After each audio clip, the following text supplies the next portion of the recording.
Hare Krishna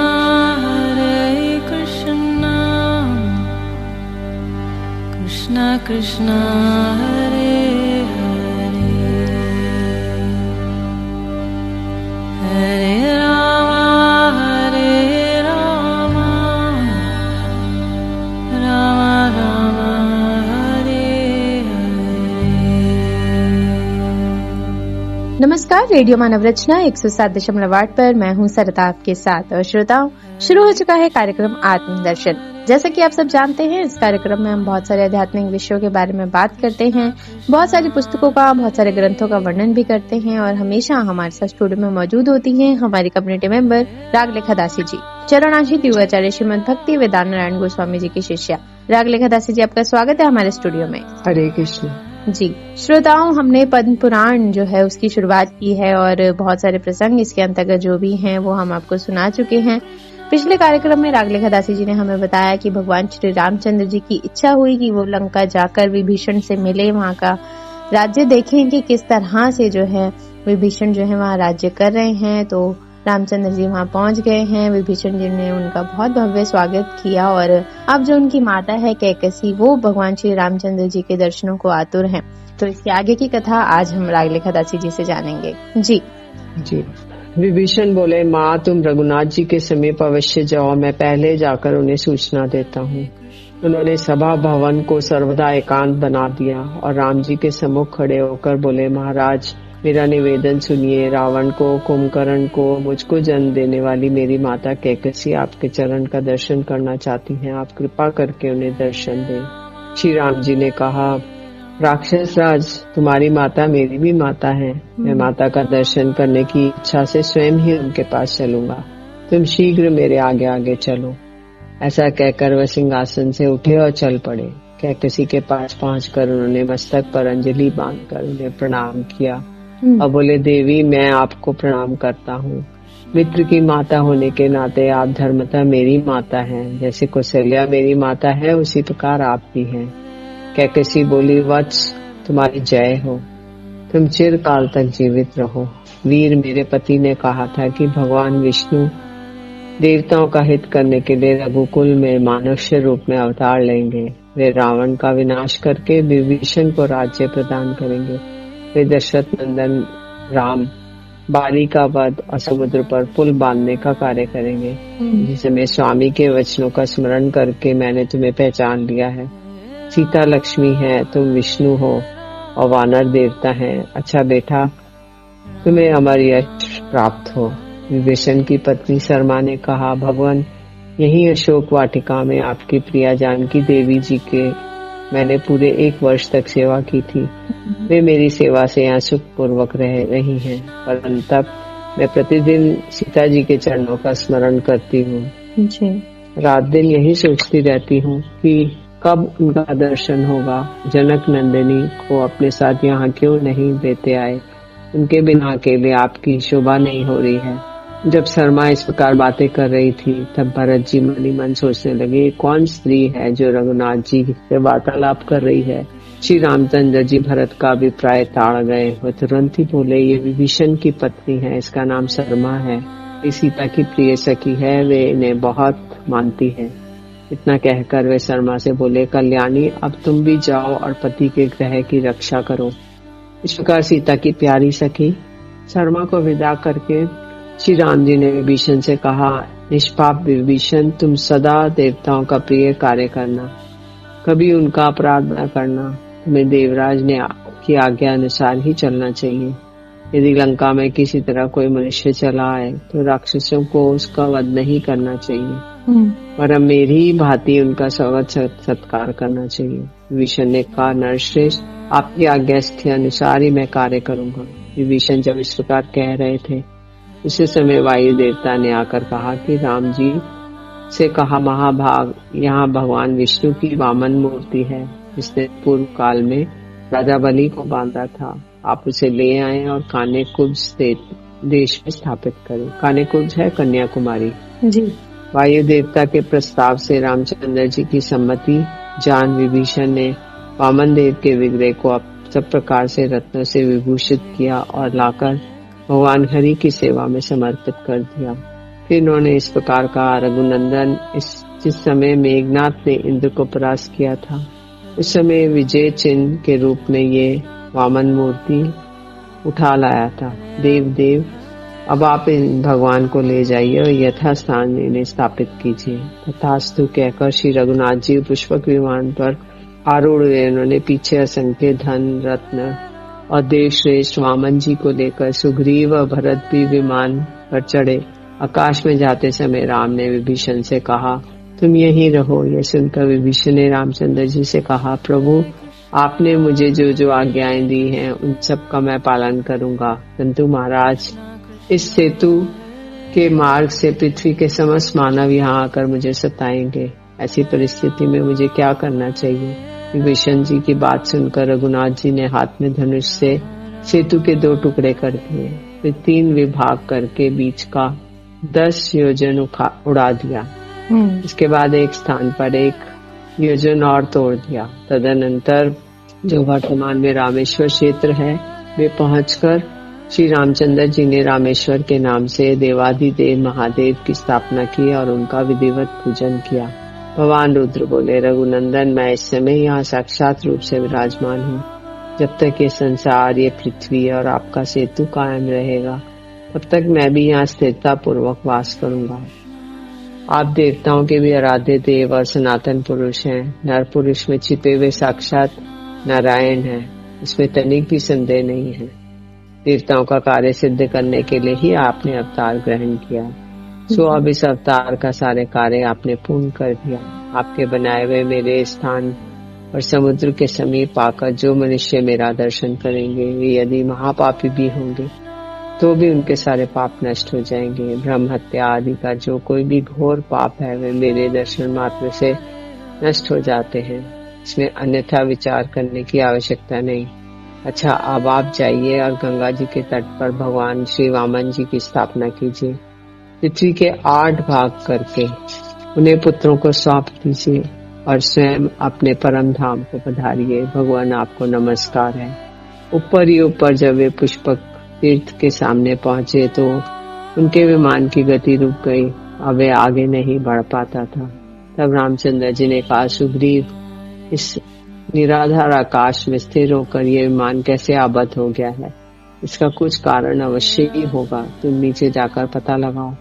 Raghunath ji के आज्ञा अनुसार सुग्रीव विमान से उतरकर जब पृथ्वी पर आए तो देखते हैं कि देवताओं से और ब्रह्म ऋषियों के समुदाय के साथ चारों वेदों से युक्त भगवान ब्रह्मा जी विराजमान हैं। यहाँ समस्त लोकों के पितामह ब्रह्मा जी लोकपालों, वसुओं और आदित्यों और मरुद गणों के साथ विराजमान है। इसलिए पुष्पक विमान उन्हें लांघकर नहीं जा रहा है। तब रामचंद्र जी स्वयं सुवर्ण भूषित पुष्पक विमान से उतरे और देवी गायत्री के साथ बैठे हुए भगवान ब्रह्मा जी को साष्टांग प्रणाम किया। इसके बाद वे प्रणत भाव से उनकी स्तुति करने लगे। ब्रह्मा जी की जब इस प्रकार स्तुति हो गई, तब वे विनीत भाव से खड़े होकर रामचंद्र जी का हाथ पकड़कर बोले, रघुनंदन, आप साक्षात श्री विष्णु हैं। देवताओं का कार्य करने के लिए इस पृथ्वी पर मनुष्य रूप से अवतीर्ण हुए हैं। प्रभु अब देवताओं का संपूर्ण कार्य कर चुके हैं। अब गंगा जी के दक्षिण किनारे श्री वामन भगवान के प्रतिमा को स्थापित करके आप अयोध्यापुरी को लौट जाइए और वहां से परम धाम को सिधारिए। श्री रामचंद्र जी ने उन्हें प्रणाम किया और पुष्पक विमान पर चढ़कर वे मथुरापुरी की यात्रा की, जहाँ पुत्र और स्त्री सहित शत्रुघ्न जी से मिलकर रामचंद्र जी ने उन्हें प्रणाम किया और पुष्पक विमान पर चढ़कर वे मथुरापुरी की वहां से ही यात्रा की। रामचंद्र जी शत्रुघ्न जी से मिले। उनकी पुत्र स्त्री सहित शत्रुघ्न जी से मिलकर उनको बड़ा आनंद हुआ और शत्रुघ्न जी भी भरत और सुग्रीव जी से मिले। शत्रुघ्न ने भी अपने भाइयों को उपस्थित देखकर उनके चरणों में मस्तक नवाकर प्रणाम किया। उनके पांव अंग धरती का स्पर्श करने लगे। श्री रामचंद्र जी आसन पर विराजमान हुए। तब शत्रुघ्न जी ने फुर्ती से अर्घ्य निवेदन करके सेना मंत्री आदि 8 यंगों से युक्त अपने राज्य को उनके चरणों में अर्पित कर दिया। रामचंद्र जी के आगमन का समाचार सुनकर समस्त मथुरावासी, जिनमें ब्राह्मणों की संख्या अधिक थी, उनके दर्शन के लिए आए। उस समय श्री राम जी ने अत्यंत प्रसन्न होकर शत्रुघ्न जी से कहा, तुमने जो कुछ मुझे अर्पण किया है वह सब मैंने तुम्हें वापस दिया। अब मथुरा के राज्य पर अपने दोनों पुत्रों को अभिषेक करो। ये कहकर भगवान राम वहां से चले गए और दोपहर होते होते गंगा जी के महोदय तीर्थ पर जा पहुंचे। वहां भगवान वामन जी को स्थापित करके वे ब्राह्मणों और भावी राजाओं से बोले, ये मैंने धर्म का सेतु बनाया है जो ऐश्वर्य और कल्याण की वृद्धि करने वाला है। समय अनुसार इनका पालन करते रहना। श्री वानर राज सुग्रीव को किष्किंधा भेजकर अयोध्या लौट आए। पुष्पक विमान से बोले, अब तुम्हें आने की जरूरत नहीं, जहाँ धन का स्वामी कुबेर है वही रहना। जी। तो ये प्रसंग यहीं पे समाप्त होता है। आगे मैं अन्य एक नवीन प्रसंग लेती हूँ। जी। पूर्व काल में उसी शुभ लक्षणा दीति को महर्षि कश्यप ने वरदान दिया था कि देवी तुम्हें अंग नामक एक पुत्र होगा जिसके सभी अंग वज्र के समान होंगे। वरदान पाकर देवी दीति ने समय अनुसार उस पुत्र को जन्म दिया जो वज्र के द्वारा भी अच्छेद्य था। वह जन्मते ही समस्त अस्त्रों में पारंगत हो गया और उसने बड़ी भक्ति के साथ माता जी से कहा, माँ मैं तुम्हारी किस आज्ञा का पालन करूं? ये सुनकर दीति को बड़ा हर्ष हुआ। वह दैत्यराज से बोली, बेटा इंद्र ने मेरे बहुत से पुत्रों को मौत के घाट उतार दिया, अतः उनका बदला लेने के लिए उद्देश्य से तुम भी इंद्र का वध करने के लिए जाओ। महाबली बजरंग बहुत अच्छा कहकर स्वर्ग में गया और अमोघ तेज वाले पास से इंद्र को बांधकर अपनी माँ के पास ले आए, ठीक उसी तरह जैसे कोई व्याध छोटे से मृग को बांध कर लाए। इसी समय ब्रह्मा जी और महातपस्वी कश्यप मुनि उस स्थान पर आए जहाँ वे दोनों माँ बेटे को निर्भीक होकर खड़े थे। उन्हें देखकर ब्रह्मा जी और कश्यप जी ने कहा, बेटा इन्हें छोड़ दो, ये देवताओं के राजा है, इन्हें लेकर तुम क्या करोगे? सम्मानित पुरुष का अपमान ही उसका वध है।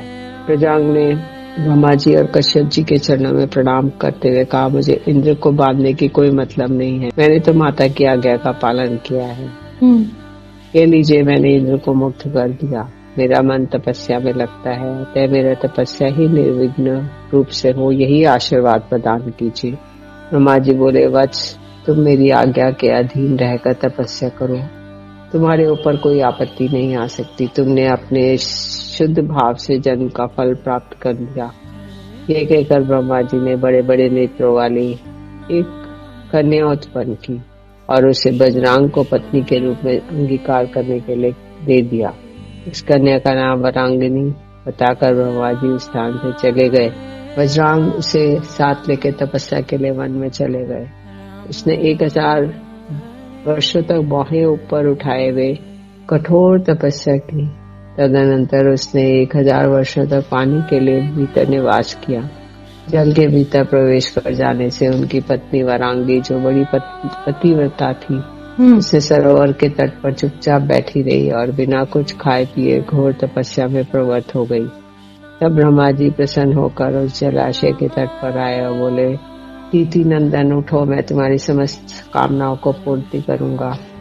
प्रजांग बोला, भगवान मैंने हृदय में असुर भाव मेरे हृदय में ना हो, अक्षय लोकों की प्राप्ति हो और जब तक ये शरीर रहे तब तक तपस्या में मेरा अनुराग बना रहे। एवं अस्तु कहकर ब्रह्मा जी अपने लोक को चले गए। प्रजांग तपस्या समाप्त होकर जब घर लौटने की इच्छा करने लगा तब उसे आश्रम पर अपनी स्त्री नहीं दिखाई दी। भूख से आकुल होकर उसने पर्वत के घने जंगल में फल मूल लाने के लिए प्रवेश किया। उसने जाकर देखा उसकी पत्नी वृक्ष की ओट में मुंह छिपाए दीन भाव से रो रही है। वरांगी बोली, उनकी पत्नी, प्राणनाथ तुम्हारे जीते जी मेरी दशा अनाथ की सी हो गई है। देवराज इंद्र ने भयंकर रूप धारण करके मुझे डराया है, आश्रम से बाहर निकाल दिया, मारा है, भूरी भूरी कष्ट दिया है। मुझे अपने दुख का अंत भी दिखाई नहीं देता है, इसलिए मैं प्राण त्यागने का निश्चय कर चुकी हूँ। आप मुझे एक ऐसा पुत्र दीजिए जो मुझे इस दुख से समुद्र से तार दे। वरांगी के ऐसा कहने पर दैत्यराज बजरंग के आंसू क्रोध से चंचल हो गए।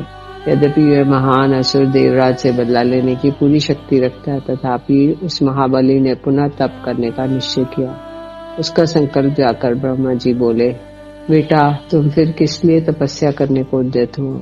बजरंग ने कहा, पितामह आपकी आज्ञा मानकर समाधि से उठने पर मैंने देखा कि इंद्र ने वारांगी को बहुत त्रास पहुंचाया है, अतः ये मुझसे ऐसा पुत्र चाहती है जो इसे इस महान विपत्ति से उद्धार कर दे। दादाजी, आप मुझ पर संतुष्ट हो तो मुझे ऐसा पुत्र दीजिए। ब्रह्मा जी बोले, वीर, अब तुम्हें तपस्या करने की आवश्यकता नहीं है, तुम्हारे तारक नाम का एक महाबली पुत्र होगा। सुंदरी वरांगी अपने पति के द्वारा स्थापित किए हुए गर्भ को पूरे 1 वर्ष तक उदर में ही धारण किए रही। इसके बाद उसने पुत्र को जन्म दिया। उस दैत्य के पैदा होते ही सारी पृथ्वी डोलने लगी, सर्वत्र भूकंप होने लगा। दैत्यराज तारक जन्म लेते ही भयंकर पराक्रमी हो गया। दैत्यों का महान साम्राज्य प्राप्त करके दानव श्रेष्ठ तारक ने कहा, महाबली असुरों और दानवों, तुम सब लोग मेरी बात सुनो। देव गण हम लोगों के वंश का नाश करने वाले हैं।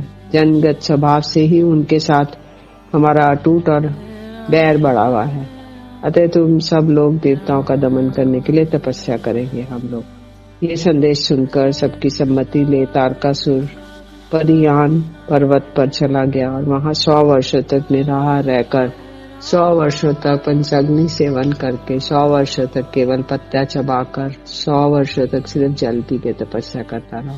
इस प्रकार जब उसका शरीर अत्यंत दुर्बल और तप का पुंज हो गया, तब ब्रह्मा जी ने आकर कहा, दैत्यराज, तुमने उत्तम व्रत का पालन किया है, कोई वर मांगिए, किसी भी प्राणी से मेरी मृत्यु न हो। ब्रह्मा जी ने कहा, देहधारिक के लिए तो ये मृत्यु निश्चित है, इसलिए तुम किसी के निमित्त से नहीं जिसे तुम्हें भय ना हो, अपनी मृत्यु मांग लो। तब दैत्यराज तारक ने कहा कि 7 दिन के बालक से अपनी मृत्यु मांगी। उस समय महान असुर घमंड से मोहित हो रहा था। ब्रह्मा जी ने तथास्तु कहकर अपने धाम को चले गए और दैत्य अपने घर को चला गया। उसने अपने मंत्रियों से कहा कि तुम शीघ्र ही मेरी सेना तैयार करो। इसी बीच देवताओं के दूत वायु असुर लोक में आए और दानव सेना का उद्योग देखकर इंद्र को उसका समाचार देने के लिए गए। देवसभा में पहुंचकर उन्होंने देवताओं के बीच ये नई घटना का हाल सुनाया। उसे सुनकर महाबाहु देवराज ने आंखें बंद करके बृहस्पति से कहा, गुरुदेव, इस समय देवताओं के सामने दानवों के साथ घोर संग्राम का अवसर देवताओं के सामने दानवों के साथ घोर संग्राम का अवसर उपस्थित होना चाहता है। इस विषय में हमें क्या करना होगा, कोई नीति युक्त बात बताइए। जी। देवताओं की सभा में इस प्रकार कहा, स्वर्गवासियों, सावधान होकर मेरी बात सुनो। इस समय युद्ध के लिए उद्योग करना ही उचित है। मेरी सेना तैयार की जाए। यमराज को सेनापति बनाकर संपूर्ण देवता शीघ्र ही संग्राम के लिए निकले। यमराज भैंसे पर सवार होकर सेना के आगे आगे हुए। अग्नि, वायु, वरुण, कुबेर, चंद्रमा, आदित्य सब लोग युद्ध के लिए उपस्थित हुए। उसमें 33 करोड़ देवता एकत्रित थे और तदंतर युद्ध आरंभ हो गया। तारकासुर का शरीर वज्र और पर्वत के समान सुदृढ़ था। देवताओं के हथियार उस पर काम नहीं करते थे, उन्हें प्रहार करते थे। दानवराज तारक रथ से कूद पड़ा और करोड़ों देवताओं को उसने अपने हाथ के पिछले भाग से ही मार गिराया। ये देखकर देवताओं की बची कुची सेना भयभीत हो उठी। यज्ञ की सामग्री वहीं छोड़ के चारों दिशा में भाग गई। जगत गुरु ब्रह्मा जी की शरण में जाकर सुंदर अक्षरों से युक्त वाक्यों के द्वारा उनकी स्तुति करने लगे देवता लोग। ब्रह्मा जी ने कहा, देवताओं, तारक नाम का दैत्य देवता और असुर सबके लिए अवध्य है। इसके द्वारा उसका वध हो सकता है। ये पुरुष अभी तक त्रिलोकी में पैदा ही नहीं हुआ। तारकासुर तपस्या कर रहा है। इस समय मैंने वरदान दे उसे अनुकूल बनाया और तपस्या से रोका। उस दैत्य ने 7 दिन के बालक से अपनी मृत्यु होने का वरदान मांगा है। 7 दिन का वही बालक उसे मार सकता है जो भगवान शंकर के वीर्य से उत्पन्न हो। हिमालय की कन्या जो उमा देवी होगी, उसके गर्भ से उत्पन्न पुत्र अरणी से प्रकट होने वाले अग्निदेव के भांति तेजस्वी होगा। अतः भगवान शंकर के अंश से उमा देवी जिस पुत्र को जन्म देगी, उसका सामना करने पर तारकासुर नष्ट हो जाएगा। ब्रह्मा जी के ऐसे कहने पर देवताओं ने प्रणाम करके अपने अपने स्थान को चले गए। जी श्रोताओं, बहुत ही खूबसूरत ये प्रसंग हमने रागलेखा दासी जी से जाना कि तारकासुर ने बहुत तपस्या की ब्रह्मा जी की और खुद से ही अपनी मृत्यु का वरदान मांगा कि 7 दिन के बालक से मेरी मृत्यु ना हो। वैसे तो उन्होंने अमर होने का वरदान मांगा था, जो कि ऐसा होना जो है वो मुमकिन नहीं था। तो अब जैसे कि रागले खदासी जी ने बताया कि भगवान शंकर और उमा देवी जी से एक उत्पन्न जो भी बालक होगा वो ही इनकी मृत्यु का कारण बनेगा। इस कथा को श्रोताओं हम आगे कभी जानेंगे, लेकिन आज के लिए बस इतना ही। रागले खदासी जी, आपका बहुत बहुत धन्यवाद हमारे स्टूडियो में आने के लिए। हरे कृष्ण। तो श्रोताओं, आज के लिए हमें इस कार्यक्रम से दीजिए इजाजत और आप सुनते रहिए रेडियो मानव रचना 107.8 पर आने वाले अन्य कार्यक्रमों।